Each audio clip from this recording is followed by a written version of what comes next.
আমার কথা বোঝা যায় তো? ক্লিয়ার না? রাজশাহীতে বুঝাইতে অনেক কষ্ট হয়েছে। এই রাজশাহীর সাথে পাবনার মিল আছে। এরা নরে বলে ল, নরের ল বলে, লৌকা লৌকা বলে। কি বলে? লৌকা লৌকা। নোয়াখালীতে শর্ট করে ফেলে, সিম্পল। ওরা বলে, আমরা বলি তুমি খেয়ে শুয়ে যাও, নোয়াখালীরা কয় তুই খাই হতি যা। তুমি এখান দিয়ে এসে ওখান দিয়ে যাও, এরা কয় তুই ইয়ান দিয়ে হ্যান দি যা। আবার ফেনিওয়ালারা ফেনিরে ডাকে হেনি। কি ডাকে? কয় হেনি কলেজে টিয়া লই, সবাই কয় সুদূর বুদুর চলতো ন মিছিল। মানে ফেনী কলেজের টাকা নিয়ে উল্টাপাল্টা চলবে না। তো আমার সেনবাগে মাহফিল, এই বছর তো নোয়াখালীতে যে কি পরিমাণে মাহফিল, প্রতিদিন নোয়াখালী মাহফিল আমার এই সামনের কিছুদিন থেকে শুরু হচ্ছে। তো সেনবাগে বললাম, ভাইয়েরা পানি রে কি কন? কয় হানি। পান রে কি কন? কয় হান। তাহলে পেঁপে রে কি কন? কথা কয় না।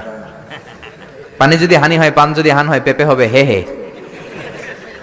কিন্তু কয় না হুজুর, আমরা কই পাপ্পিয়া। তার মানে জাতে মাতাল তালে, জাতে মাতাল তালে ঠিক। ভাষাগুলো আমার কাছে খুব সহজ। আমি যেখানেই পড়েছি লোকজন বলে, মিজান তুমি খুব সহজে ভাষা ধরতে পারো। মিশরে পড়লাম 5 বছর, চট্টগ্রাম শিখে ফেলছি আমি। দারুন্নাতে ছিলাম, বরিশালের ভাষা শিখছি। বাসার পাশে এক নোয়াখালীর খালাম্মা আছে, হাত থেকে নোয়াখালীরা শিখছি। আমার আম্মারে জানলা দিয়ে একদিন বলতেছে, আহারি আফা কইন বুঝিনি কেন আঙ্গ হেতেনে 3 বছর ধরে কুয়েত গেছে, হারি আর কাছে একটা সিডিও হারাইনো, হেতেলে আর কইল যে হারি যায়। লেদা গেছে খেলতো, আর লেদি গেছে হইতো বুঝিনি কেন, কুত্তা জ্ঞান হুতি রইছে আর হে তিরুফরে আল্লাহর গজব হইতো। মহিলাদের মধ্যে এই স্বভাবটা আছে, কিছু হইলে হে তিরুফরে আল্লাহ ঠেড়া হইতো, লানত হইতো, গজব হইতো, আছে না নাই? এজন্য বিশ্ব নেই বললেন, নারীরা 2 কারণে জাহান্নামে যাবে বেশি। এক হলো তাকফুরনাল আশিরা, তুকসিরনাল লানা, স্বামীর না শুকরি করো আর বেশি বেশি লানত দাও। দেয় কি দেয় না? নারীরা লানত দেয় কি দেয় না? এই ভাষার ডাইভার্সিটি যে কত মজা। চট্টগ্রামের ভাষাটা খুব কঠিন। আমরা প্রাইমারি স্কুলে পড়াই বাচ্চাদেরকে, পড়ো ডিওজি ডগ মানে কুকুর, এরা পড়ায় পড়ো ডিওজি ডগ মানে হত্যা। ডগ মানে কি? আবার বানান করায় পড়ো কলস ঠিল্লা, কারণ চট্টগ্রামে কলস রে কয় ঠিল্লা। কলস এতটুকু ঠিক আছে, বানান করো কলস, তারপর ঠিল্লা। সুবহানাল্লাহ কইবেন না? এক বাংলাদেশ, জেলাটা পার হইলেই ভাষা আলাদা। আল্লাহু আকবার। ময়মনসিংহ, কিশোরগঞ্জ মাহফিল আছে না নাই? ওইখানে গেলে কথা বোঝা যায় না, সব খ, এরা বলে ক। একজন কয় হুজুর কবর দেখবাম, কবর টিভি সারুন। আমি বললাম কার কবর? জিয়াউর রহমানের কবর না বঙ্গবন্ধুর কবর? কয় হুজুর রাত 8টার কবর।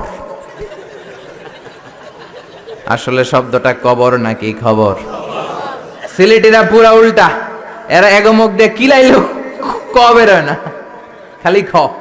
আমি কাতার যাচ্ছি, সিলেটি এক লোক বসছে, আমার শুরু করছে, আপনার বাড়ি খন খানো, খন খানো পড়ালেখা করছইন? কয় আমি এই খানো দাঁড়ামো, তুই খাইতা করবি খর। সুবহানাল্লাহ বলবেন না? এইভাবে এক এক জেলার এক এক রকম। নরসিংদীর রায়পুরাতে গেলাম, আমার ভাইয়েরা রায়পুরা বলতে পারে না, রে কয় ল, রায়পুরা রে কয় লাইপুরা, কয় লাইপুরা লাতা মুরগি দিয়ে লাইতের বেলা কাইয়া লেলাইন দেয় ফুটছি। তার মানে ও যত র পাবে ওটারে বলবে কি ল। এরপর বরিশালে গেলে ক বলতে পারে না। দারুন্নাতে পড়াশোনা করলাম 7 বছর। আল্লাহ দারুন্নাতের সব শিক্ষককে তুমি কবুল করে নাও, ছাত্রদেরকে কবুল করে নাও। আসলে আলেম গড়ার মার্কাজ, এলেম আমল আছে। কেউ যদি বলে হুজুর ছাত্র কই দিব, এক কথা আমি বলি দারুন্নাতে দেন। 7 বছর আমি পড়েছি, আমার রক্ত মাংস মিশে আছে দারুন্নাতের সাথে। প্রিন্সিপাল হযরতুল আল্লাম আখম আবু বকর সিদ্দিক আমার মাথার তাজ। হুজুর শুদ্ধ ভাষায় কথা বলেন, কিন্তু মাঝে মাঝে বরিশালের ভাষাতে আমাদের সাথে কথা বলতেন। এত চমৎকার বরিশালের ভাষা, মনু এই বিলে করলে কি ওইবে, এরকম ডেকে ডেকে বলতো। আর কথায় কথায় এরা বলে মনু, ক বলতে পারে না বরিশালের ভাইয়েরা। কয়রে বলে হ, টাকারে কি বলে টাহা। কয় মুই 20 টাকার কাম হচ্ছি, মোরে 15 টাকা দিলে কেন? এমনকি 5 টাকাটা দেবা না, মূল্য ঠাবাটাবি বাজাবা মনু। এই ভাষার ব্যতিক্রম কোরআনের মধ্যেও আছে। আমরা পড়ি মালিকি ইয়াউমিদ্দিন, অনেক জায়গায় পড়ে মালিকি ইয়াউমিদ্দিন। আমরা পড়ি সিরাতাল মুস্তাকিম, অনেক জায়গায় জিরাতাল মুস্তাকিম। আমরা পড়ি কাইফা নুনশিরুহা, আরেক জায়গায় কাইফা নুনশিজুহা। পার্থক্য আছে না নাই? এজন্য ভাষার সৌন্দর্য আল্লাহর দেয়া। আমার কথা বুঝতেছেন তো?